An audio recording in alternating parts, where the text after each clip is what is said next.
Hello everyone, this is Anju Yadav. कक्षा 10 class 10th mathematics subject. बच्चों को एक सिरदर्द दिखाई देता है। कुछ तो इसमें 100% ले लेते हैं मार्क्स, और कुछ बच्चों के लिए पास होना भी बड़ा मुश्किल हो जाता है। दोनों ही तरह के बच्चे के लिए मैं एक सीरीज स्टार्ट कर रही हूँ जिसमें पूरा एनसीईआरटी को सोल्व करेंगे। उससे रिलेटेड एग्जाम से related MCQ, assertion reason type questions जो हैं, पैराग्राफ टाइप क्वेश्चन है, हम सारा इस सीरीज में कवर करेंगे। ठीक है, चैप्टर 1 मैंने स्टार्ट किया है। इससे पहले 2 वीडियोस और आ चुके हैं, आप देख लीजिएगा। चैप्टर 1 रियल नंबर का सबसे important question, prove that root 5 is an irrational number, हम सोल्व करने जा रहे हैं। आप अगर पिछले 5, 10, 15 सालों के पेपर उठा के देख लीजिए, ये तरह का क्वेश्चन, सिर्फ डिजिट्स चेंज हो जाती है। इसको इस तरह से करेंगे कि कोई भी डिजिट आ जाए, आप उसका पूरा प्रोसीजर आराम से कर लेंगे। 2 से 3 नंबर ये कवर करता है आपके बोर्ड में, या तो 2 नंबर का आता है या 3 नंबर का आता है। आपको पता है बेसिक और स्टैंडर्ड 2 तरह के बोर्ड के एग्जाम बनते हैं, बेसिक में भी मिलेगा और स्टैंडर्ड में भी मिलेगा। इसका एक और टाइप है, वो नेक्स्ट वीडियो में कवर कर लेंगे। आज हम कवर करेंगे root 5 is an irrational number, बड़ा इंपॉर्टेंट है, जरा ध्यान से सुनिएगा। अच्छा, सबसे पहले तो आपको इरेशनल नंबर पता होना चाहिए। इसको एक्सप्लेन मैंने बहुत अच्छे से किया हुआ है अपने इंट्रोडक्शन पार्ट में, वो जाके देख लीजिएगा। रूट 5 आप इरेशनल नंबर होता है, आपको प्रूव करना है। तो मैथमेटिक्स में कई थ्योरम्स को, कई रिजल्ट्स को प्रूव करने के लिए हम कॉन्ट्राडिक्ट प्रोसेस यूज करते हैं। कॉन्ट्राडिक्ट मतलब हम ये मानते हैं, एज्यूम करते हैं कि रूट 5 इरेशनल नंबर नहीं है। ये क्या है? ये एक रैशनल है। अब इरेशनल नहीं है तो क्या होगा? रियल नंबर में रैशनल होगा। तो हम कंसीडर करते हैं, let us consider root 5 is a rational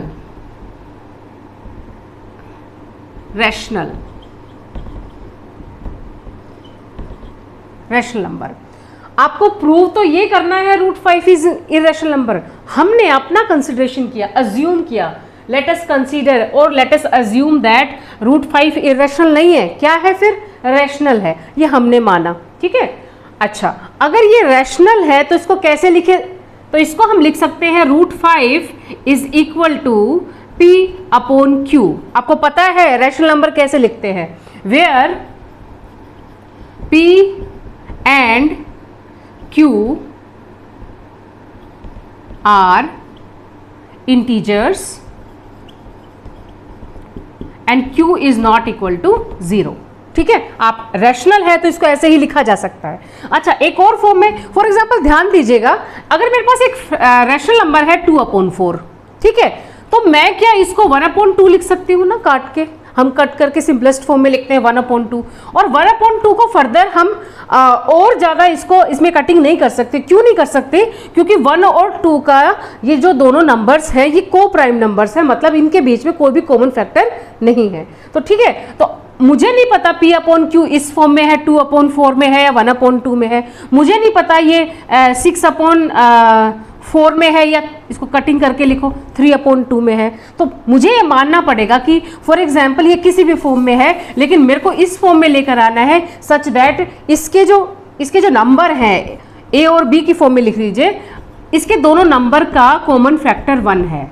ये मैंने क्या लिख दिया? आपको सबसे पहले एक चीज बता देती हूँ, एक नोट डाल लीजिएगा, एक नोट डाल लीजिए यहाँ पे। नोट में हम डालते हैं को प्राइम नंबर्स।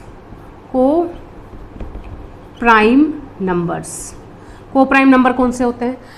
आपको डेफिनेशन याद करने की दिमाग में रखिए। को प्राइम नंबर क्या होते हैं? ऐसे 2 नंबर जिनके बीच में कॉमन फैक्टर 1 आता है। ठीक है, को प्राइम नंबर वो होते हैं। एग्जाम्पल लेके देखिए, जैसे 2 और 3। ठीक है, 2 और 3 के जो कॉमन फैक्टर हैं दोनों में, इनका जो कॉमन फैक्टर है वो 1 आएगा। ठीक है, और सोच लीजिए 3, 4, इनका कॉमन फैक्टर भी 1 आएगा। मतलब इन दोनों के बीच में कौन सा ऐसा टेबल है जो इन दोनों नंबर को लेता है? 2 और 3, तो 1 ही आ सकता है। तो जिसका कॉमन फैक्टर 1 आता है उन नंबर्स को हम को प्राइम नंबर्स बोलते हैं। तो ठीक है, तो आपको अपनी फ्रैक्शन को, इसको मैं इरेज कर रही हूँ, को प्राइम नंबर्स। ठीक है, और इन को प्राइम नंबर का रिप्रेजेंट एक स्मॉल ब्रैकेट डालिए, A, B is equal to 1। So these are the co prime numbers. Definition भी लिखवा देती हूँ, नंबर्स विद कॉमन फैक्टर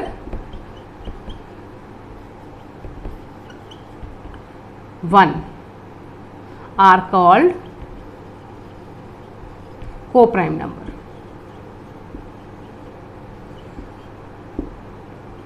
आपको ये डेफिनेशन लिखने की जरूरत नहीं है, ये तो मैंने आपको सिर्फ समझाने के लिए बताया है कि ये जो रिप्रेजेंटेशन हमने लिखी है ये क्या है।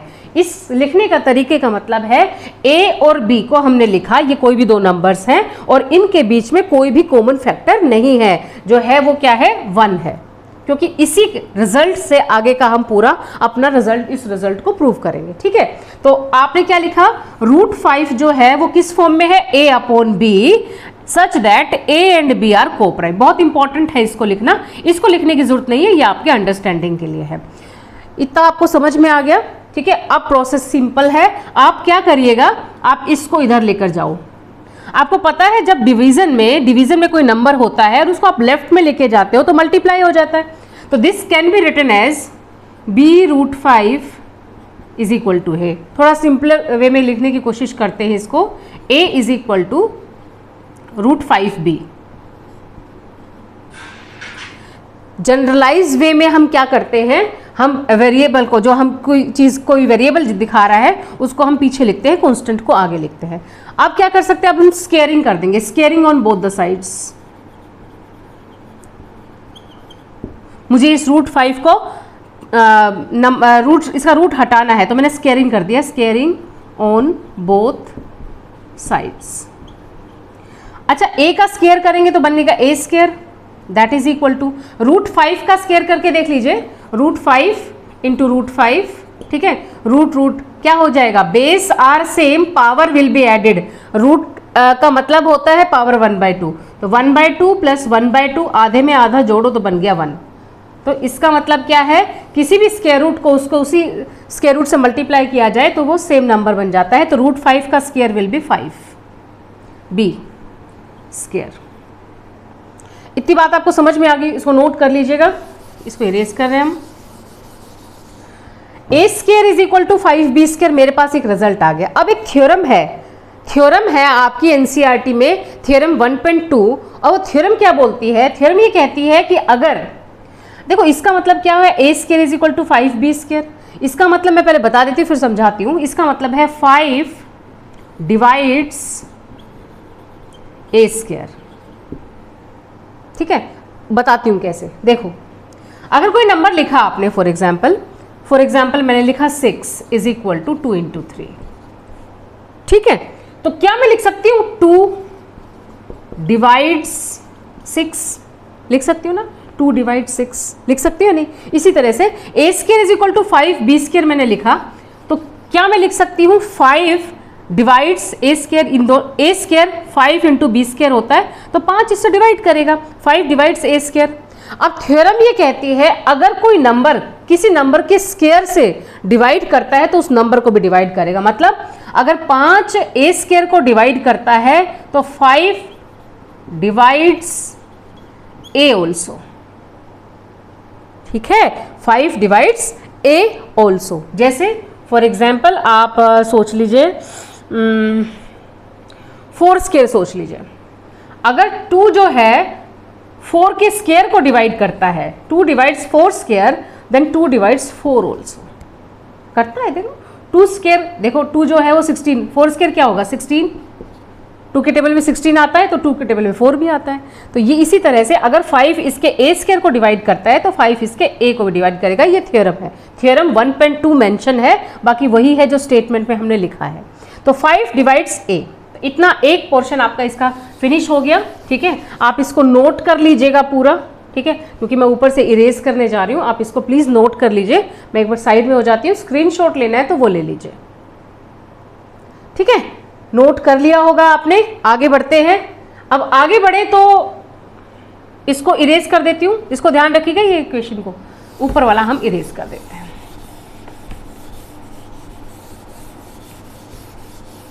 मेरे पास आ गया 5 डिवाइड्स a²। ठीक है, इसकी इक्वेशन को हमने 1 बना लिया,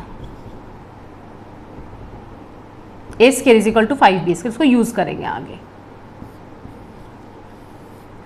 5 डिवाइड्स a², अगर मैं दोबारा से लिख देती हूँ 5 डिवाइड्स a²।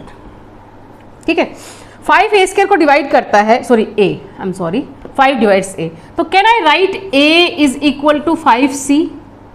लिख सकती हूँ ऐसे। डिविजिबिलिटी रूल क्या कहता है, देखो अगर फॉर एग्जांपल मैं लिखती हूँ 5 जो है वो a को डिवाइड करता है किसी भी मतलब पूरा डिवाइड करता है तो रिमाइंडर 0 आता है, तो मान लिया ये c से डिवीजन गया, तो ये dividend is equal to divisor into quotient लिख सकते हैं ना हम, 5 इंटू सी, यही मैंने लिखा इधर, ठीक है, ये इसको मैंने आपको करके दिखाया, a is equal to 5c, ठीक है। अब फिर से स्केयरिंग कर लीजिए, स्केयरिंग ऑन बोथ साइड।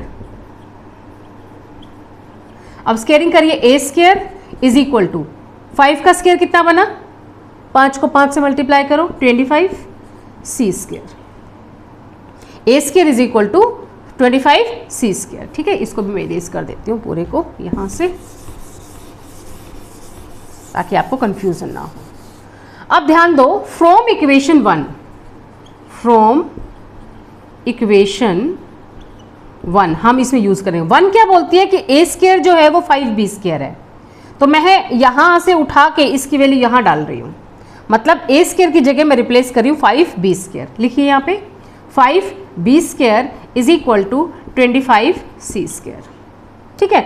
ये 5 से उधर, ये 5 उधर जाएगा तो डिवाइड हो जाएगा, इसका काम खत्म हो गया, इसको इरेज कर देते हैं। ये 5 उधर चला जाएगा तो b स्केयर कितना बन गया, b square is equal to 25 upon 5 C square, ये कट गया, that is equal to 5 C square. तो आप लिख सकते हो B square is equal to 5 C square. तो क्या लिख सकते हो, 5 डिवाइड्स बी स्केयर। अब 5 डिवाइड बी स्केयर आ गया तो 5 डिवाइड्स बी भी आएगा। अभी पढ़ाया था 1.2 थ्योरम में, अगर कोई नंबर का स्केयर को एक नंबर डिवाइड करता है तो उस नंबर को भी डिवाइड करेगा।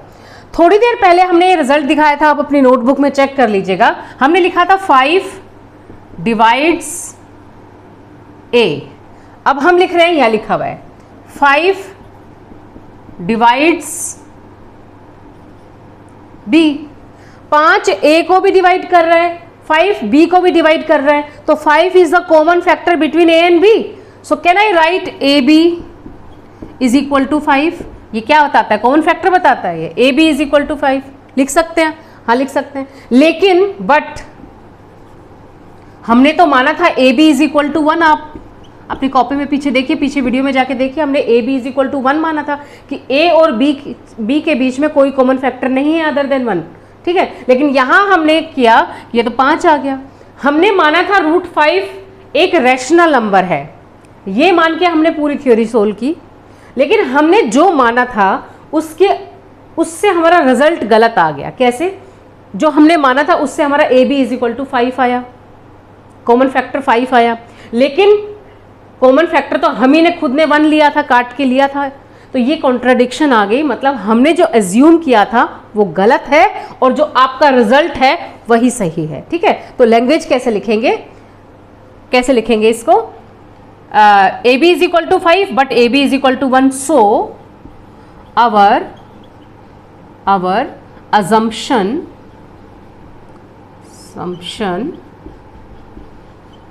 is wrong. So our assumption is wrong and तो मतलब क्या है, √5 रैशनल नहीं है, तो क्या हुआ √5 इज इररेशनल नंबर। इस क्वेश्चन को जब आप बोर्ड में लिखेंगे तो आपका रिप्रेजेंटेशन वे बिल्कुल करेक्ट होना चाहिए। आपको हर स्टेप के मार्क्स हैं, तो आपको कुछ भी मिस नहीं करना है, यहाँ भी मिसिंग नहीं करना है, हर एक चीज़ को ध्यान रखना है। इसको 2 से 3 बार प्रैक्टिस करिए और आपको मैं बोलती हूँ आप √2 के लिए ट्राई करिए, √3 के लिए ट्राई करिए, √7 के लिए ट्राई करिए और √11 के लिए ट्राई करिए। जब इसी टाइप से, इसी फॉर्मेट से आप ये 4 बार कर लेंगे इस क्वेश्चन को, तो ये क्वेश्चन ऐसा हो जाएगा कि एग्जाम में 1 या 2 मिनट में आप इसको कंप्लीट कर लेंगे, 1 या 2 मिनट में इतना प्रैक्टिस हो जाएगा। तो एग्जाम में नए क्वेश्चंस के लिए आपको वक्त मिलेगा, क्योंकि न्यू क्वेश्चन भी आपको टेस्ट किए जाते हैं। जब एग्जाम होता है तो नए क्वेश्चन में भी 10th क्लास के बच्चे को टेस्ट किया जाता है, कुछ ऐसा उसमें डालते हैं जिसमें नए कंसेप्ट्स यूज़ होते हैं या पुराने कंसेप्ट्स को घुमा के देते हैं, उसमें टाइम लगाना पड़ता है। तो कम से कम जो एनसीईआरटी से रिलेटेड क्वेश्चन होंगे, जो एनसीईआरटी से डायरेक्ट क्वेश्चन होंगे, वहाँ आपका टाइम सेव हो सकता है और नंबर भी पक्के हैं। मतलब ये क्वेश्चन करने के बाद या इस वीडियो को देखने के बाद आप 2 नंबर या 3 नंबर कंप्लीट आपके कंप्लीट हो जाएंगे, पक्के हो जाएंगे। ओके, ऐसे ही और वीडियोस के लिए और इम्पॉर्टेंट क्वेश्चन के लिए आप इस चैनल को सब्सक्राइब करके रखिए और बेल आइकन को दबा के रखिए और सारे वीडियो को देखिए। थैंक यू बेटा।